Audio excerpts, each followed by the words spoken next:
Hi! Andito tayo sa bukid ng Azad Kashmir Kotli. O, diba? Ang lupa na pinag-awayan nila Ilyas is yung bukid na yan. Ayan o, yung bukid na yan. Maria Josep. Magpatayan sila. Magkakapatid. Mga lalaki lang naman. Hindi makasali mga babae.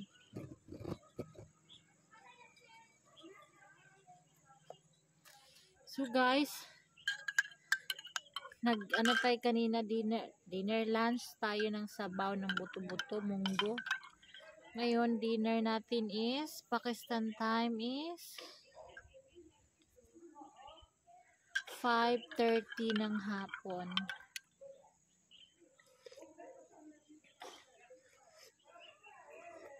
Hindi pa gabi, 5 hapon pa. Sausa tayo ng tinapay. Alam mo, dyan sa ano, ayan o, ayan, dyan ako naglalakad. Nakita niyo yung mga road dyan. Dyan ako naglalakad tuwing gabi. Before I sleep. Before I sleep.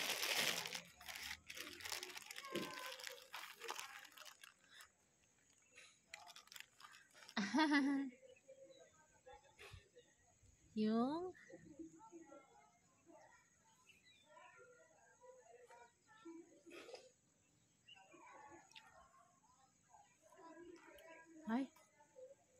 yung aming bread is not fresh. Yung ba yung bibili ka dito sa bukid namin, yung Changi namin dito is parang pang 5 araw na or ano na.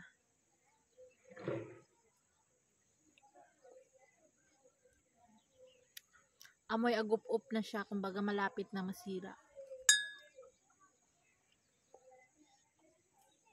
No choice kasi nandito ka sa bukid, wala ka sa city.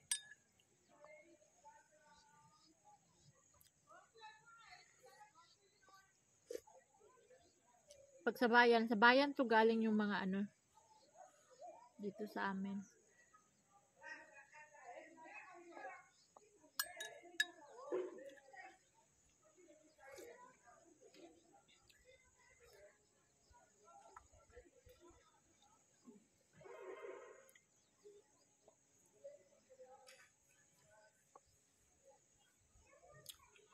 Ang sarap sa pakiramdam, no? Magkape-kape ka, mayaman ka, sa'yo yung mga lupain na yan, taniman ng mais, taniman ng mga trigo, harina, di ba?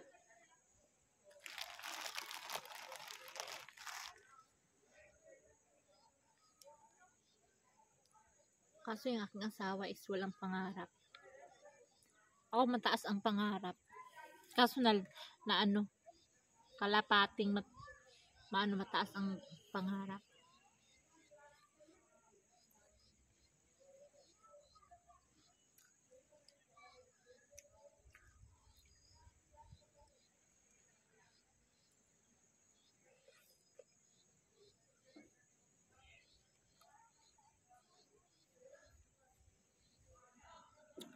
Nakakamiss sa Pilipinas, no, yung tinapay na gardenia, ang lambot, ang soft. Grabe, ang sarap kainin.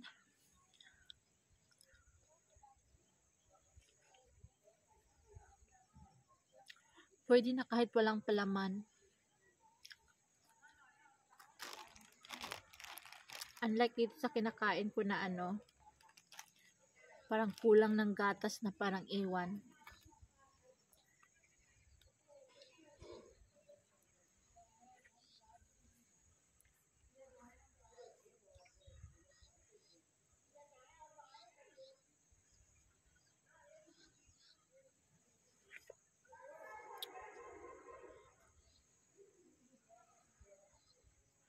Andito sa amin, malalaki yung bahay, pero walang mga nakatira. Nasa England, meron lang yung mga caretaker, iniwan. Mga caretaker, mga naglilinis sa bahay.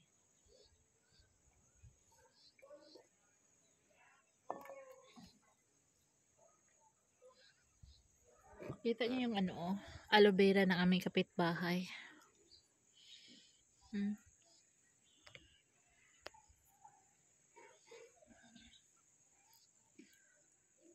taba-taba. Kasing taba ng mukha ko.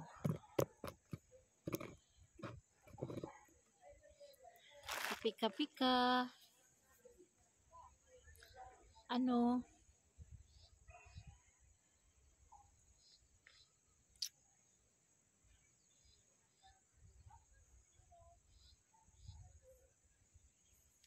Kalimutan ko yung ilang minute na ba? 5 minutes na, hala.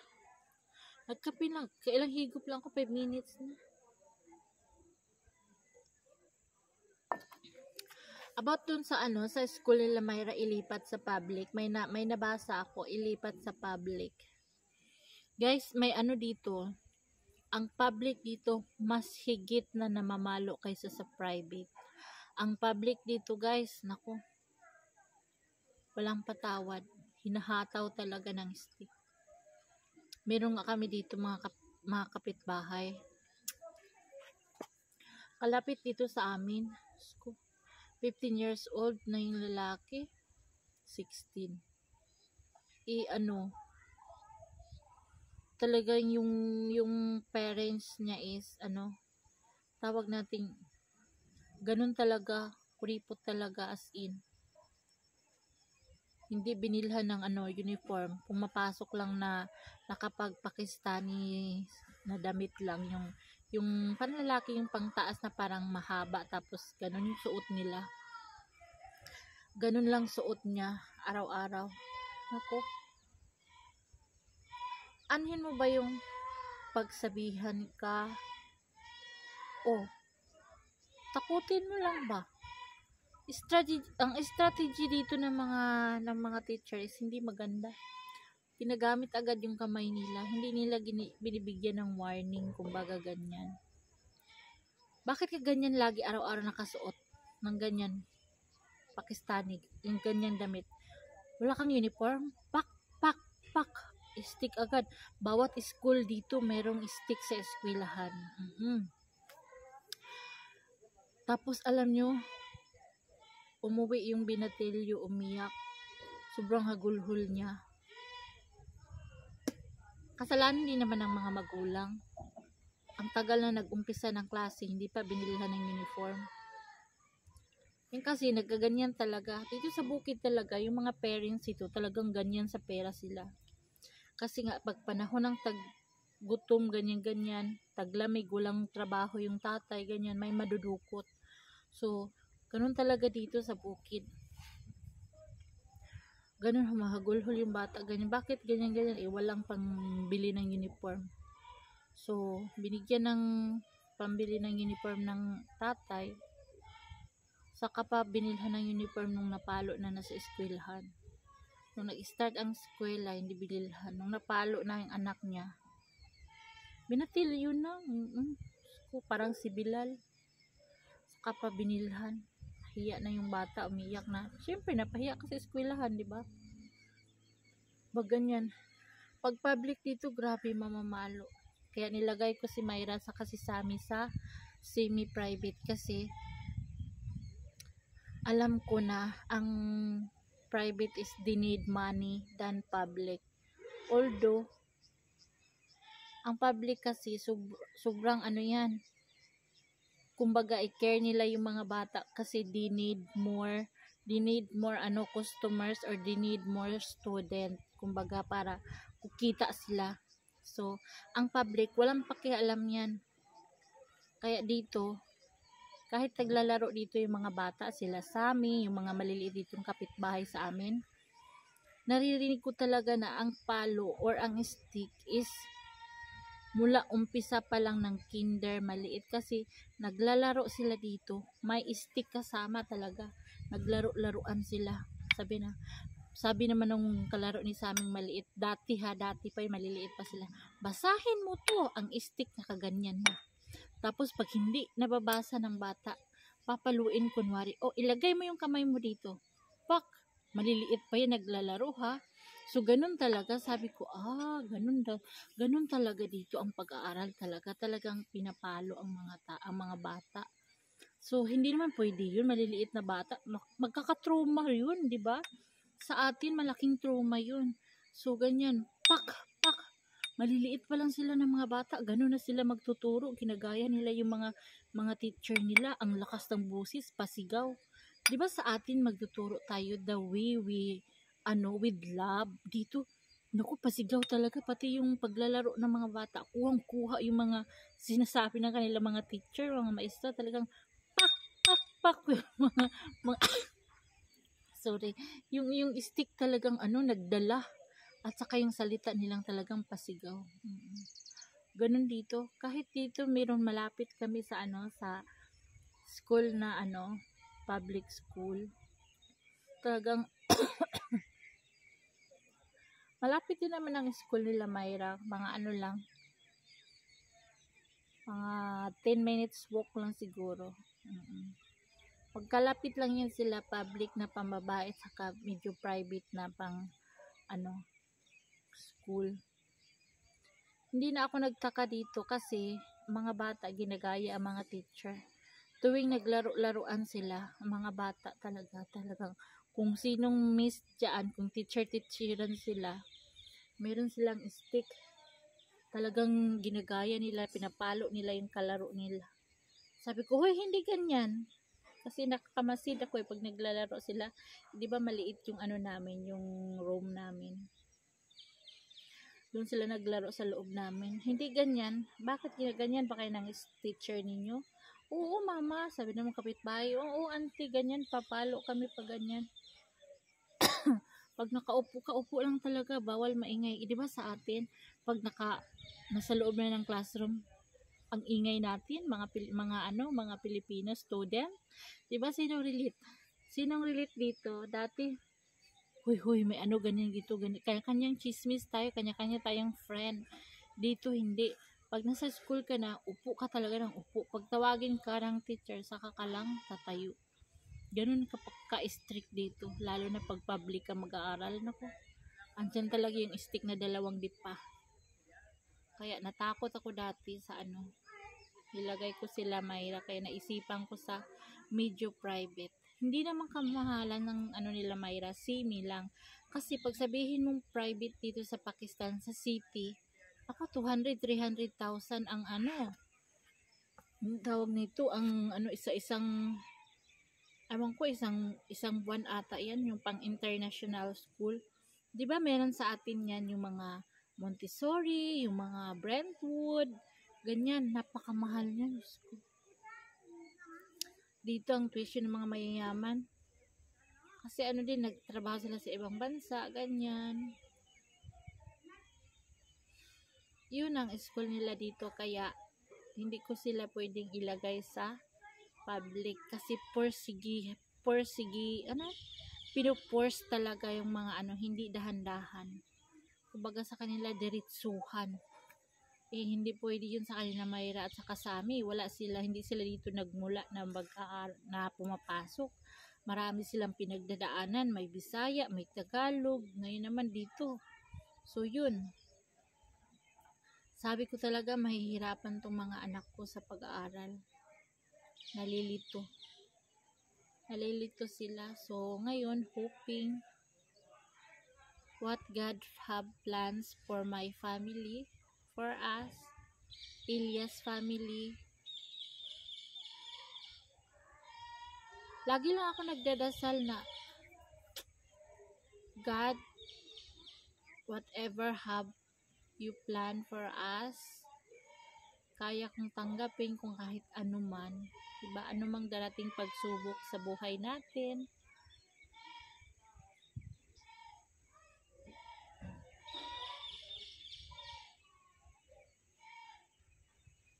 Kung ngayon ay bumabagyo man tayo ng problema, lalo na sa Pilipinas, talagang ang bagyo, no? Walang paano yung bagyo, bagyo talaga, baha as in baha.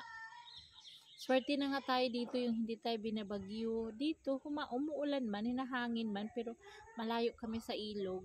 Dati bumabaha dito yung ilog dun sa may nilalakaran ko dati. Bumabaha yun, malaking ilog. Pero ngayon po, kakaunti lang ang ulan. So, yun lang guys, yung ating topic. Nakalimutan ko pala. Pag public ka, bawal ka mag-absent. Sasabihin agad, si Bilal, lagi mag-absent din si Bilal kasi pag may saan yung cow race, yung ano ng mga baka, takbuhan, yung laro nila dito, pupunta yun si Bilal, sumasama yun sa mga ano. Kaya tinatawagan agad yun si Ilyas sa teacher ni Bilal. Saan yung anak mo? Bakit hindi pumasok? Ganito, ganyan. Si Bilal dati, may kasama yan sa mga honor. Ganyan, honorable yan si Bilal. Pagdating ni Bilal na mga ganito ngayon, malaki na siya, college na siya. Lagi nag-a-absent kasi saan yung palaro ng baka, nandoon siya. So, nagsawa na yung teacher niya sa kakatawag siguro sa ama niya. Pambato yan si Bilal ng mga laro, ng mga volleyball, ng mga badminton. Minsan tinatawag pa yun, saan si Bilal? Bakit nag-absent? Siya ang ilalaban namin sa ano, sa ang tawag nito sa takbuhan ngayon doon sa ano, sa city. Siya ang panlaban namin. Ay wala dito, sabi ni Ilyas. Wala, nandoon sa ano, ganyan, may takbuhan ng kalabaw, doon pumunta. Ayun, wala. Ano alangan naman si Ilyas kasi never yan si Ilyas na mamalo ng ano.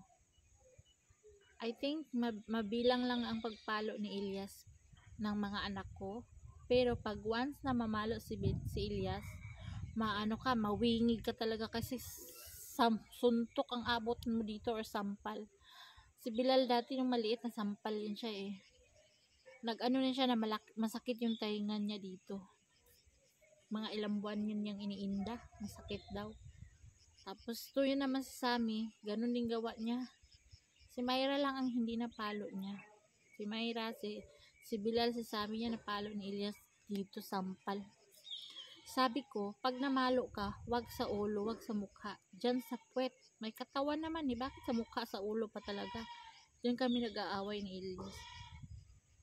Sabi ko, gayahin mo ako, pag namamalo ako, gumagamit ako ng hanger, ginaganyan ko lang sila. Pero hindi yung bakbakang pagpalo. Ikaw halos patayin mo na yung anak mo pag namamalo ka. Doon pinag-aawayan namin. Kahit mali yung anak mo, ganito, ganyan.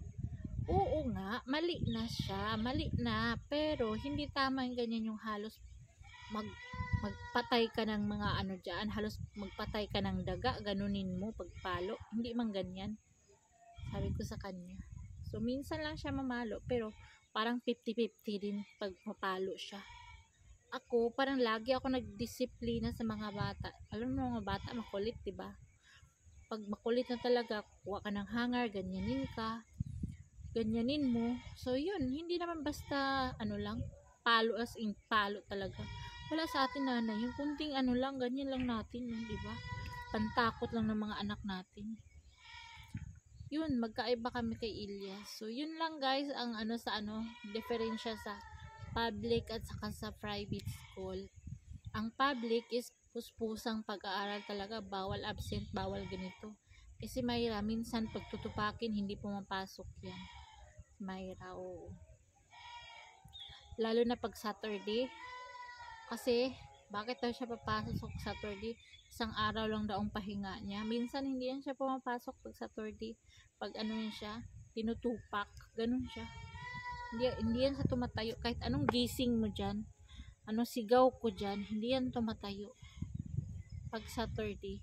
Paminsan-minsan lang, hindi naman palagi. Siguro sa isang buwan, mag-absent yan siya ng mga 2 Sabado. Ganyan sa isang buwan. So, ito na, next topic na naman tayo. Parang, ang haba na ng video. Pasensya na kayo guys, yung content ko ganito lang. Everyday daily routine, ganyan. So, thank you for watching. Salamat sa inyong suporta. Nakakain pa rin kami. Salamat. Maraming thank you.